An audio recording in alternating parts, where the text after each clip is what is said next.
അതുകൊണ്ട് അതും നല്ല എക്സ്പീരിയൻസ് ആണ്. കാരണം വലിയ ആർട്ടിസ്റ്റിൻ്റെ കൂടെ നിൽക്കുമ്പോൾ ഉണ്ടാകുന്ന ടെൻഷൻസും കാര്യങ്ങളൊന്നുമില്ല. എല്ലാവരും അവർക്ക് ഇഷ്ടമുള്ള കാര്യങ്ങൾ ചെയ്യും. ചില ആളുകൾ അഭിപ്രായങ്ങൾ വരെ പറയും, ഞാൻ ഇങ്ങനെ ചെയ്തോട്ടെ, ഇതിങ്ങനെ ചെയ്യാൻ പറ്റില്ല എന്നൊക്കെ നമ്മളടുത്ത് പറയും. അപ്പം അതിൻ്റെ ഒരു ഫ്രീ സ്പേസ് ഒക്കെ ഉണ്ടായിരുന്നു. ഇപ്പോൾ എന്ന് പറയുമ്പോൾ ഏറ്റവും സിമ്പിളസ്റ്റ് ആയിട്ട് ഫെമിനിസം പറഞ്ഞു മനസ്സിലാക്കുന്നത്. അപ്പോൾ ആ ഒരു റൈറ്റിംഗ് എങ്ങനെ? അത് ഡയറക്ടർ പാർട്ടാണ് ആക്ച്വലി. ഡയറക്ടർ മീൻസ് റൈറ്ററും ഡയറക്ടറും ചെയ്യുന്ന ആളാണ്. പിന്നെ ഫാസിൽ എഴുതുന്ന സമയത്ത് എനിക്ക് തോന്നുന്നു നമ്മളത് കേട്ടുകൊണ്ടിരുന്ന സമയത്തും അങ്ങനെ ഭയങ്കരമായിട്ട് ഒന്നിനെ മോശമാക്കി പറയാം അങ്ങനെയൊന്നും അല്ല. സിംപ്ലി നമ്മൾ കാണുന്ന കാര്യങ്ങൾ അതുപോലെ തന്നെ പറഞ്ഞാൽ മതി എന്നുള്ള മോഡലായിരുന്നു പറഞ്ഞിരുന്നത്. അത് അതുപോലെ തന്നെയാണ് ചെയ്തതാണെന്ന് എനിക്ക് തോന്നിയത്. നല്ലൊരു കണ്ടൻറ്റാണ്, ലേഡീസിന് പ്രത്യേകിച്ച് എല്ലാവർക്കും വർക്കാവുന്ന ഒരു കണ്ടൻറ്റാണ്. അതിനൊരു എൻ്റർടൈനർ കൂടിയാണ്. നമുക്കങ്ങനെ വെറുതെ ഒരു ഫെമിനിസം മാത്രമല്ലാണ്ട് ആൾക്കാർക്ക് എൻ്റർടൈൻമെൻറ്റായിട്ട് പടം കാണാൻ പറ്റുന്ന ഒരു പടം. അത് സന്തോഷമുണ്ട്. നല്ല പടം. പ്രത്യേകിച്ച് അഭിനയിച്ച ആൾക്കാരെല്ലാം നമുക്ക് നമ്മൾ കണ്ടു പറഞ്ഞ നാട്ടിൻപുറത്തെ ആ ഒരു ശൈലിയിൽ ചെറിയ രീതിയിൽ കാണാൻ പറ്റുമെന്നാണ്. ഞാൻ ഹൈലി എല്ലാവരോടും പോയി കാണണം എന്ന് തന്നെ പറയുന്നത്. ഫാത്തിമന്റെ ഫെമിനിസ്റ്റ് അല്ല, ഫെമിനിച്ചി അത്രേ ഉള്ളൂ. ഫാത്തിമ ഒരു ഫെമിനിച്ചി ആയിരുന്നു. അത് തന്നെ ലൈക്ക് ആ ഉസ്താദിന് ഒന്നും അറിയത്തില്ലെന്ന് ഫെമിനിച്ചി പറഞ്ഞതോടെ നമുക്ക് എല്ലാവർക്കും മനസ്സിലായി. അപ്പോൾ ഉസ്താദ് ലൈക്ക് എന്തോ ഒരു ലെവലിലേക്ക് മാറണം എന്നുള്ളത് എല്ലാവർക്കും മനസ്സിലായിട്ടുണ്ട്. ഇതേപോലെ ആൾക്കാർ ഇപ്പോഴും ഉണ്ട്. സ്വന്തം അമ്മമാരെ, സ്വന്തം ഭാര്യകളെ അടിച്ചു താഴ്ത്തുന്ന ആൾക്കാർ ഇപ്പോഴും ഉണ്ട്. അവർക്കൊക്കെ ഇതൊരു പാടായിരിക്കും. ഇവരിതൊക്കെ കണ്ടു കഴിഞ്ഞാൽ എന്തായാലും അലമ്പുണ്ടാക്കാൻ നിൽക്കും. അതിനെ തിരിച്ചടിക്കാൻ നമ്മൾ കുറേ കുട്ടികളും ഉണ്ടാവും. അത്രേ ഉള്ളൂ. നല്ല സിനിമ. ഞാൻ ഈ സിനിമ കണ്ടപ്പം ആ ഫാത്തിമയുടെ കൂടെ സഞ്ചരിക്കുമായിരുന്നു. ആ വീട്ടിൽ മൊത്തം വല്ലാത്തൊരു ഫീല്. നല്ല സിനിമ.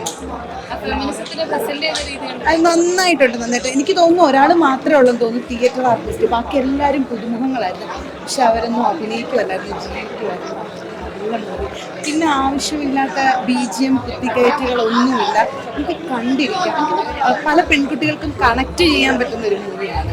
എല്ലാം കൊണ്ടും എല്ലാം ഒരു അനാവശ്യമായ BGM അല്ല, അനാവശ്യമായ ഒന്നുമില്ലാത്ത നല്ലൊരു. അപ്പോൾ അതെത്രത്തോളം നല്ല റൈറ്റിംഗ് ആയിട്ട് ഫീൽ ചെയ്തിട്ടുണ്ട്? ഏറ്റവും ഇഷ്ടമായി ആക്ച്വലി ഫോർച്യൂണർ ഫെമിനിസ്റ്റ് ഫാത്തിമയാണ്. ആ ഒരു ഭർത്താവിനെ ഡിപ്പെൻഡ് ചെയ്തിട്ട് പെട്ടെന്ന് മാറി ഭയങ്കര ഇഷ്ടമാണ്.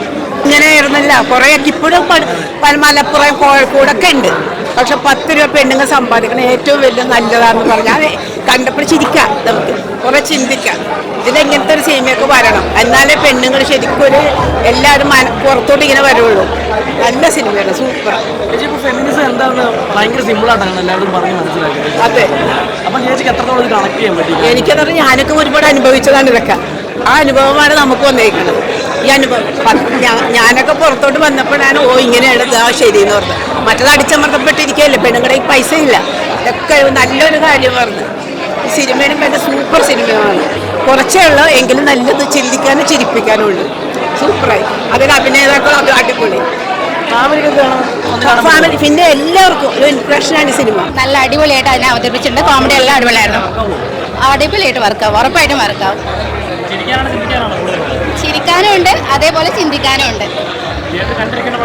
അതെ, കണ്ടിരിക്കേണ്ട പടം തന്നെയാണ്. ഇന്ന് നമ്മൾ വിചാരിക്കും ഇപ്പം ഇതൊന്നും ഇല്ല എന്നുള്ളത്. എന്നാൽ ഇപ്പോഴും ഇതൊക്കെ നമ്മുടെ കുടുംബങ്ങളിൽ ഇപ്പോഴും ഉള്ളൊരു പ്രമേയമാണ്. വളരെ നല്ല രീതിയിൽ തന്നെ അവതരിപ്പിച്ച് മുന്നിലോട്ട് എത്തിച്ചു എന്നുള്ളതാണ്. ഫെമിനിസം എന്താണെന്ന് കുറച്ചുകൂടി ക്ലാരിറ്റി വരുത്താൻ മാത്രമാണ് ചെയ്യുന്നത് എന്നാണ് എനിക്ക് ഫീൽ ചെയ്തത്. That actually feminism, this is feminism. എല്ലാവരും പറയുന്നത് ഫാത്തിമയുടെ ഫെമിനിസം എല്ലാവർക്കും വരണമെന്ന്. ഒരുപാട് ചിരിക്കാനുണ്ട്, ചിന്തിക്കാനുണ്ട്. ഒരുപാട് ചിരിക്കാനുണ്ട്, ചിന്തിക്കാനുണ്ട്.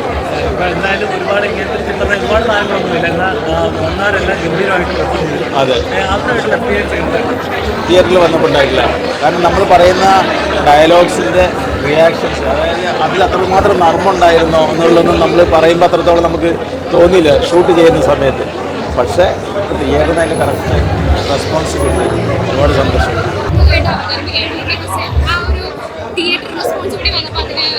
ഞാൻ ബേസിക്കലി പൊന്നാനിക്കാരനാണ്. അപ്പോൾ എൻ്റെ ചുറ്റുപാട് ഇതുപോലെ ഒരുപാട് ഫാത്തിമമാരും ഇതുപോലെ കൾച്ചറൊക്കെ ഉള്ള സ്ഥലത്ത് ഞാൻ വരുന്നത്. അപ്പോൾ അതുകൊണ്ടാണ് എനിക്ക് ഇത്തരത്തിൽ ചെയ്യാൻ പറ്റിയത്. വളരെ സന്തോഷമുണ്ട്. ആളുകൾ തിയേറ്ററിൽ വന്നു കഴിഞ്ഞിട്ട് ഭയങ്കര ചിരിയാണ്. തിയേറ്ററിലൊക്കെ എല്ലാവരും ആസ്വദിക്കുന്നു. എല്ലാവർക്കും ഭയങ്കര റിലേറ്റ് ചെയ്യാൻ പറ്റുന്നു.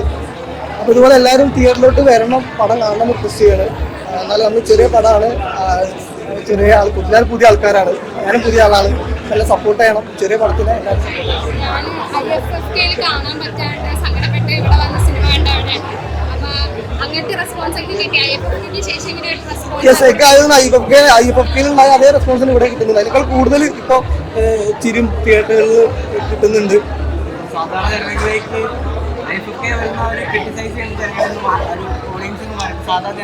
അതെ, രണ്ടും വ്യത്യസ്തമായ ഓഡിയൻസാണ് IFFK-യിൽ. പക്ഷേ യെസ്, അവിടെ ഇത് ഓൾറെഡി വർക്കൗട്ട് ആയിരുന്നു. അത് അവർക്ക് പുതിയൊരു അനുഭവമായിരുന്നു IFFK കൊടുത്തത്, IFFK-യിൽ മാത്രമേ കൊടുത്തത്. അതുപോലെ തന്നെയാണ് ഇപ്പോൾ അതിനേക്കാൾ ഒരുപാട് മുന്നിലാണ് ഇപ്പോൾ സാധാ ഓഡിയൻസ് കയറുമ്പോൾ അവർക്ക് റിലേറ്റ് ചെയ്യാൻ പറ്റുന്ന ശരിക്കും. മെയിനായിട്ട് ഇത് ഒരു ഫൺ മൂവിയാണ്. ഇതൊരു അവാർഡ് സിനിമ എന്നുള്ള രീതിയിൽ കാണാൻ പറ്റുന്ന ഒരു ഫൺ മൂവിയാണ്. നമ്മുടെ ഡെയിലി ലൈഫിൽ നടക്കുന്ന ഒരു വീട്ടിൽ നടക്കുന്ന കുഞ്ഞു മൊമെന്റ്സിനകത്തൂടെ ഇത്രയും വലിയൊരു പോയിന്റ് കൺവേ ചെയ്യാൻ പറ്റുന്നത് ഞാൻ വെരി ഹാപ്പി. ഞാൻ ഇതിനകത്ത് ലീഡ് ചെയ്തിരിക്കുന്ന ഫാത്തിമ നമ്മുടെ ക്യാരക്ടർ ചെയ്തിരിക്കുന്ന എൻ്റെ ഫ്രണ്ടാണ്. ഞങ്ങൾ ഒരുമിച്ച് റിയാലിറ്റി ഷോ ഫ്രണ്ടാണ്. റിയലി ഹാപ്പി ഉള്ള അതിനകത്ത് ഭയങ്കര രസമായിട്ട് ചെയ്തിട്ടുണ്ട് ശമ്പള. എല്ലാ ആക്ടേഴ്സും നന്നായിട്ട് ചെയ്തിട്ടുണ്ട്. സ്ക്രിപ്റ്റും ഡയറക്ഷൻ എല്ലാം ബ്യൂട്ടിഫുള്ളാണ്. അതുകൊണ്ടാണ് ഇത്രയും ഞാൻ ആദ്യം പറഞ്ഞ കുഞ്ഞി ഇതിനകത്തൂടെ ഇത്രയും വലിയ ആശയം തോന്നി. സോ എല്ലാവരും കാണും. എല്ലാവരും എപ്പോഴും ഈ കഥ കേട്ടപ്പോൾ അത് ഒഴിവാക്കാൻ തോന്നിയില്ല. അത്രയും നമ്മൾക്കൊരു നല്ലൊരു സ്റ്റോറിയാണ്, നല്ലൊരു മെസ്സേജാണ്. അങ്ങനെ ഞാൻ സിനിമ ചെയ്യാൻ തീരുമാനിച്ചു. ആ സമയത്ത് മോളുണ്ടായത് കൊണ്ട് അത്യാവശ്യം സ്ട്രെസ് ഉണ്ടായിരുന്നു, എങ്ങനെ അവളെ ഹാൻഡിൽ ചെയ്യാന്നുള്ളത്. എൻ്റെ ഉമ്മ ഉണ്ടായിരുന്നു കൂടെ. നല്ല എക്സ്പീരിയൻസ് ആണ്. നമ്മുടെ ക്രൂ ഒക്കെ നല്ല സപ്പോർട്ടീവായിരുന്നു. നല്ല സന്തോഷമുണ്ട്. ഓഫ് കോഴ്സ് ഇന്നിപ്പോൾ നമ്മുടെ ഫസ്റ്റ് ഷോ അല്ലേ പുറത്തുള്ള, ഭയങ്കര നല്ല സന്തോഷമാണ്. അപ്പോൾ ഞാൻ ലാസ്റ്റാണ് തിയേറ്ററിൽ കയറിയത്. ലാസ്റ്റ് മൊമെൻ്റൊക്കെ എല്ലാവരുടെയും ചിരിയൊക്കെ കേട്ടപ്പോൾ ഒരുപാട് ഹാപ്പിയാണ്.